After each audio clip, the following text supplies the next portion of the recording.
Assalamualaikum warahmatullahi wabarakatuh.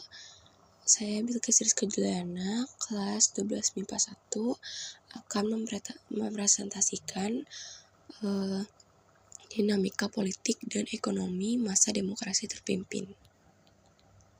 Nah, yang pertama ada penjelasan pengertian demokrasi terpimpin. Demokrasi terpimpin ini merupakan sistem demokrasi yang berlaku di Indonesia dari tahun 1959 sampai 1966, di mana semua kekuasaan terpusat di tangan Presiden Soekarno. Ini memberi Soekarno kekuasaan yang amat besar dan kuat. Pemberlakuan demokrasi terpimpin menandai berakhirnya era demokrasi liberal 1959. Nah, suatu sistem yang memungkinkan berseminya partai-partai politik dengan ideologi yang beragam dan saling berkompetisi secara terbuka untuk menambahkan kekuasaan. Nah, latar belakang dari segi keamanan nasional, banyaknya gerakan separatis pada masa demokrasi liberal menyebabkan ketidakstabilan negara. Nah, kalau dari segi perekonomian, sering terjadinya pergantian kabinet pada masa demokrasi liberal menyebabkan program-program yang dirancang oleh kabinet tidak dapat dijalankan secara utuh sehingga pembangunan ekonomi tersendat. Nah, kalau dari segi politik, konstituante gagal dalam menyusun undang-undang baru untuk menggantikan UUD 1950. Masa demokrasi terpimpin yang dicetuskan oleh Presiden Soekarno diawali oleh anjuran Soekarno agar undang-undang yang digunakan untuk menggantikan UUD 1950 adalah UUD 1945. Nah, ciri-ciri yang pertama, ada dominasi kekuatan politik di tangan Presiden. Pada masa demokrasi terpimpin berada di bawah Presiden, padahal jika merujuk pada UUD 1945, kedudukan Presiden berada di bawah MPR. Hal lain yang tidak sejalan lainnya adalah penetapan IR Soekarno sebagai Presiden seumur hidup oleh MPRS. Nah, kedua, pembatasan hak politik rakyat.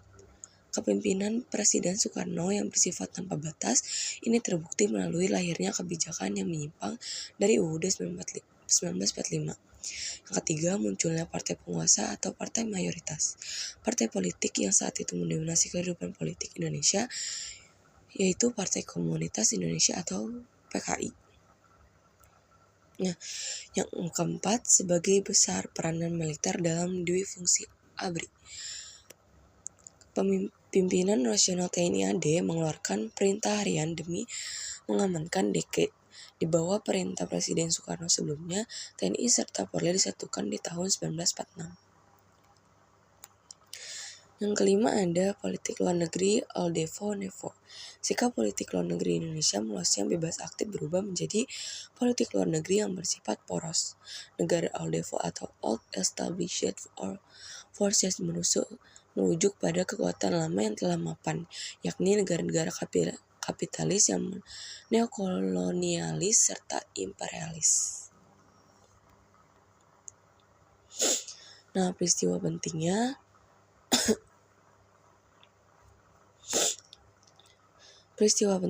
ada Dekret Presiden 5 Juli 1999. Dekret Presiden 5 Juli 1999 ini adalah kegagalan Badan Konstituante untuk menetapkan UUD baru sebagai pengganti UUD 1950.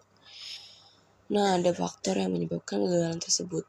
Nah, antaranya sering pergantian kabinet yang memicu ketidakstabilan politik, konstituante dianggap gagal menjalankan tugasnya.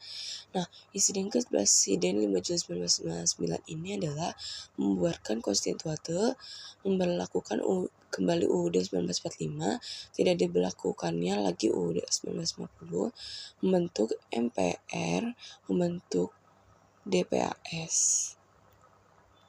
Nah, ada juga Super Semar. Nah, Super Semar ini peristiwa pemberontakan G30 SPKI. Hal tersebut membuat kepercayaan masyarakat terhadap Presiden Soeharto saat itu makin menurun, ditambah kala itu Indonesia tengah menghadapi situasi ekonomi yang memburuk. Kemudian pada 12 Januari 1966, para pelajar, mahasiswa, dan masyarakat mengajukan 3 tuntutan rakyat untuk disebut Tritura. Isi dari Tritura tersebut adalah dibubarkannya PKI, bersihkan kabinet Dikora, dan turunkan harga kebutuhan pokok. Nah, tujuan Super Semar untuk menanggapi tuntutan tersebut dan sekaligus memulihkan situasi politik serta keamanan negara. Nah, diterbitkanlah Super Semar. Presiden Soekarno mengeluarkan surat perintah kepada Letjen Soeharto pada 11 Maret 1966 untuk mengambil segala tindakan yang dianggap perlu dalam rangka memulihkan keamanan dan kewibawaan pemerintahan. Kemudian surat perintah tersebut dikenal sebagai Surat Perintah 11 Maret atau Super Semar. Sekian dari presentasi saya. Wassalamualaikum warahmatullahi wabarakatuh.